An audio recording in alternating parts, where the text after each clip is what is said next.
हम बात करेंगे बायोटेक्नोलॉजी क्या है, इसका स्कोप और सिग्निफिकेंस क्या है। जैव तकनीकी को किस प्रकार से हम डिफाइन कर सकते हैं। यूरोपियन फेडरेशन ऑफ बायोटेक्नोलॉजी के अनुसार जैव प्रौद्योगिकी की डेफिनेशन इस प्रकार है। जैव रसायन, सूक्ष्म जैविकी एवं अभियांत्रिकी के ज्ञान एवं तकनीकों का अन्योन्य रूप से प्रयोग कर सूक्ष्म जीवों, संवर्धित ऊतकों, कोशिकाओं एवं इनके कोशिकांगों से इनकी क्षमताओं का लाभ उठाने का विज्ञान जैव प्रौद्योगिकी कहलाता है। छोटी सी सिंपल भाषा में, हम सरल भाषा में अगर हम डेफिनेशन दें तो जैव प्रौद्योगिकी जैविक क्रियाओं के अनुप्रयोग का विज्ञान है, या फिर हम इस प्रकार भी कह सकते हैं उपयोगी जैविक क्रियाओं के विज्ञान को जैव प्रौद्योगिकी कहते हैं। मानव एवं जीवन के प्रत्येक स्तर के लिए जैविक तंत्रों, जैविक क्रियाओं एवं अवस्थाओं के विकास एवं योजनाबद्ध तरीके से अनुप्रयोग को जैव प्रौद्योगिकी कहते हैं।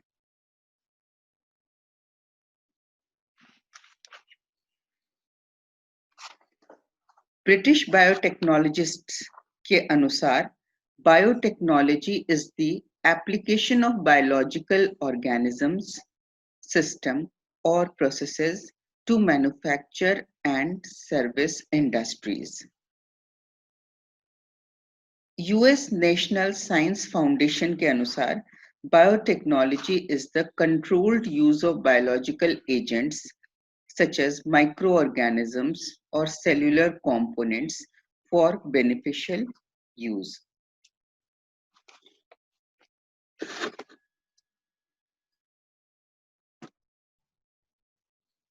हमारे देश में जैव तकनीकी के विभिन्न क्षेत्रों में अनेकों केंद्रों पर अनुसंधान कार्य किए जा रहे हैं।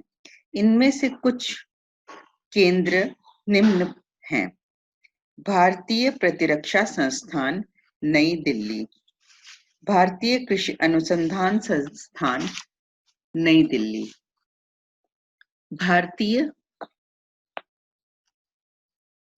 पशु चिकित्सा अनुसंधान संस्थान इजितनगर, सूक्ष्म जीवी प्रौद्योगिकी संस्थान चंडीगढ़, केंद्रीय भोजन एवं तकनीकी अनुसंधान संस्थान मैसूर, राष्ट्रीय डेयरी अनुसंधान संस्थान करनाल, मलेरिया अनुसंधान केंद्र नई दिल्ली, क्षेत्रीय अनुसंधान प्रयोगशाला जम्मू, केंद्रीय औषधि अनुसंधान संस्थान लखनऊ, केंद्रीय औषधि एवं एरोमेटिक पादप अनुसंधान संस्थान लखनऊ, राष्ट्रीय पोषण संस्थान हैदराबाद, भारतीय विज्ञान संस्थान बेंगलोर, भाभा परमाणु अनुसंधान केंद्र मुंबई, कोशिकीय एवं आणविक जीव विज्ञान केंद्र हैदराबाद, भारतीय प्रौद्योगिक संस्थान कानपुर, मद्रास, मुंबई एवं नई दिल्ली।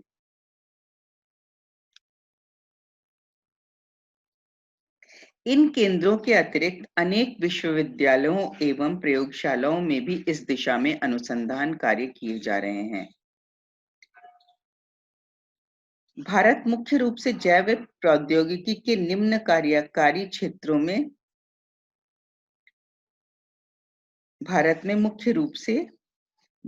जैव प्रौद्योगिकी के निम्न कार्यकारी क्षेत्रों में कार्य किया जा रहा है।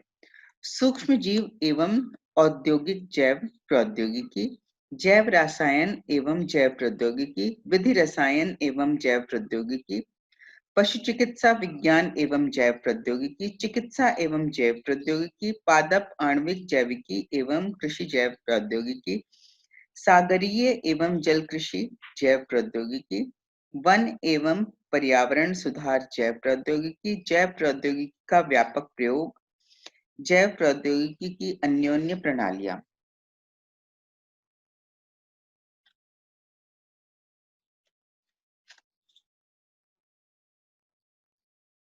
अनेक उद्योगों में अब सामान्य उद्योग तकनीकों के स्थान पर जैव तकनीकों का उपयोग किया जाने लगा है।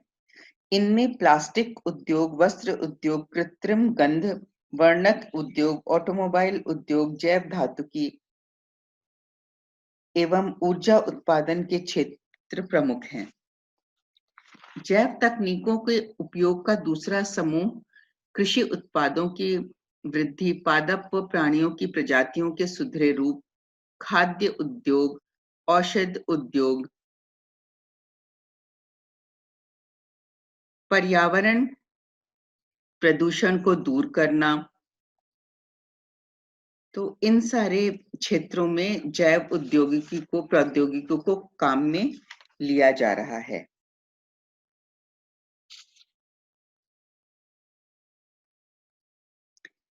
अब जैव तकनीक विकास के चरण कौन से हैं?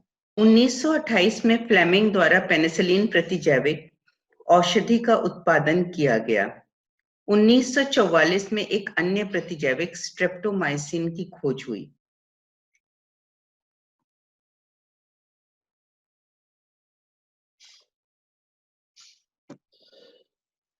1971 में 1971 में स्टैनफोर्ड विश्वविद्यालय के पॉलबर्ग एवं उनके साथियों ने सर्वप्रथम डीएनए के पुनर्योजित अणु का निर्माण किया। सर्वप्रथम इन लोगों ने डीएनए रिकॉम्बिनेंट मॉलिक्यूल का निर्माण किया। आर्बर स्मिथ एंड नथान्स 1972 में डीएनए को विशिष्ट स्थलों पर काटकर द्विकुंडलित हेलिक्स को खोलने में प्रयुक्त किए जाने वाले रेस्ट्रिक्शन एंजाइम्स की खोज की।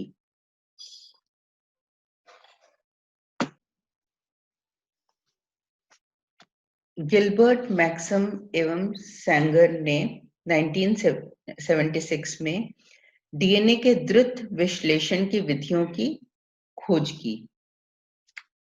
एच जी खुराना 1979 ने कोशिका में क्रियाशील कृत्रिम जीन का विश्लेषण करने में सफलता प्राप्त की। स्टैनले कोन ने ई कोलाई के प्लाज्मिड्स पर कार्य करने की विधि की खोज की। 1981 में मोनोक्लोनल एंटीबॉडीज का रोग के निदान में उपयोग करने की विधि की खोज की गई।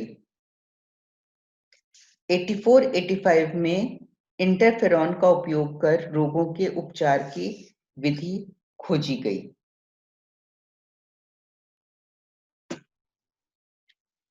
27 फरवरी 1997 को एक बड़ा दिन माना गया है बायोटेक्नोलॉजी के इतिहास में, जब डॉक्टर इयॉन विल्मट, जो कि एक डेवलपमेंटल बायोलॉजिस्ट थे और रोजलिन इंस्टीट्यूट एडिनबर्ग में काम करते थे, तो उन्होंने रिपोर्ट किया डॉली शीप के डेवलपमेंट के बारे में, जिसे क्लोन करके डेवलप किया गया था। तो ये एक बहुत बड़ा लैंडमार्क माना जाता है बायोटेक्नोलॉजी के फील्ड में। स्कोप ऑफ बायोटेक्नोलॉजी, जैव तकनीकी का कार्य क्षेत्र। तो सबसे पहले इसके अंतर्गत हम लेंगे उन्नत फसलों का विकास। आनुवंशिक स्तर पर सुधार कर अनेक फलों व अन्न उपजाने वाली उन्नत किस्में विकसित की जा चुकी हैं एवं अनेकों पर प्रयोग जारी हैं। प्रकाश रोगों, कीटों एवं वातावरणीय कारकों, सूखा, बाढ़ आदि से प्रतिरोधक क्षमता युक्त पादप प्रजातियां उत्पन्न की गई हैं।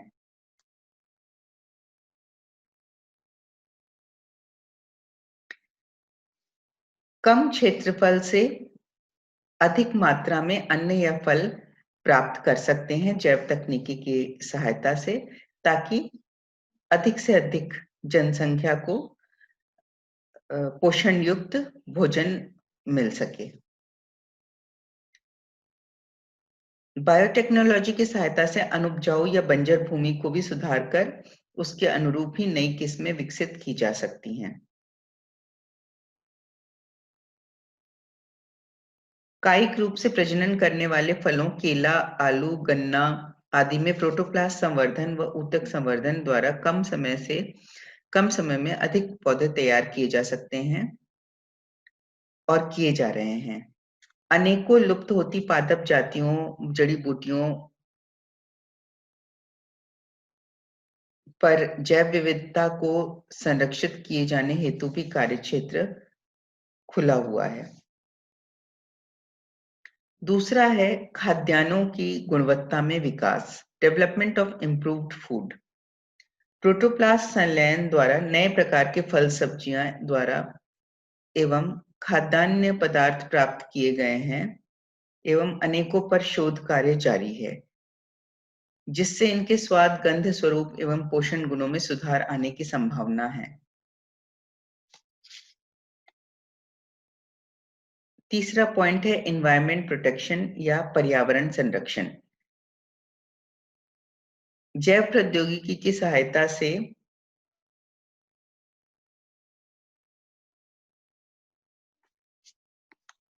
पर्यावरण प्रदूषण को बचाया जा सकता है। जो भी कूड़ा कचरा या अपशिष्ट पदार्थ निकलते हैं, उन्हें सूक्ष्म जीवों की सहायता से ट्रीटमेंट कर और पर्यावरण को क्लीन किया जा सकता है।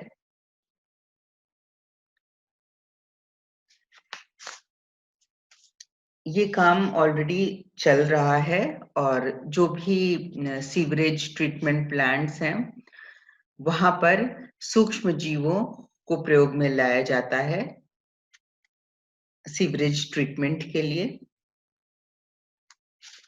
जीवन स्तर में सुधार हेतु जैव तकनीक विज्ञान द्वारा रोगों के निदान, उपचार आदि की संभावनाएं विकसित हुई हैं, जैसे मोनोक्लोनल एंटीबॉडीज द्वारा रोग निदान किया जाता है। साथ ही इंटरफेरॉन, स्टेरॉयड हार्मोन टीके आदि का उत्पादन किया गया है।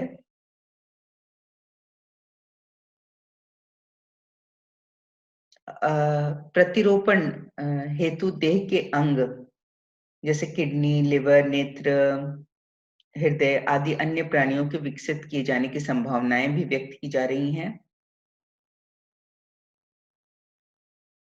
ऊर्जा संकट के समाधान हेतु भी जीवाणुओं को काम में लिए जाने की संभावनाओं पर काम हो रहा है।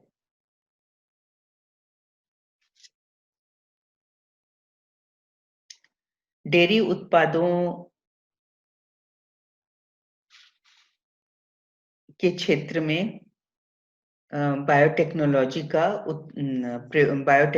को प्रयोग में लिया जाता है। प्रतिजैविक औषधियां, टीके, अनेक प्रकार के एंजाइम्स, हार्मोन्स, स्टेरॉइड्स, विटामिन्स आदि प्राप्त किए जाते हैं। अनेक प्रकार के विलायक, कार्बनिक पदार्थ, वर्णक, अम्ल, रासायनिक अभिकर्मक बायोटेक्नोलॉजी की मदद से इन सब का उत्पादन किया जाता है।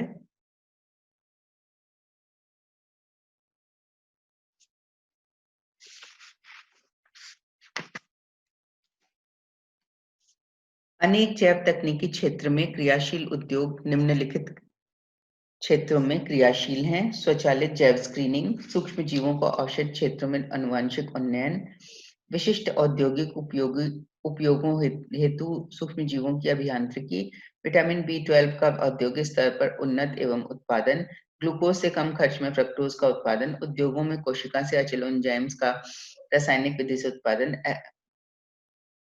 सतत किण्वन की विधि द्वारा इथेनॉल का उत्पादन, सूक्ष्म जैविकीय विधियों से हाइड्रोकार्बन्स का उन्नयन, और इस प्रकार से पूरी लिस्ट है।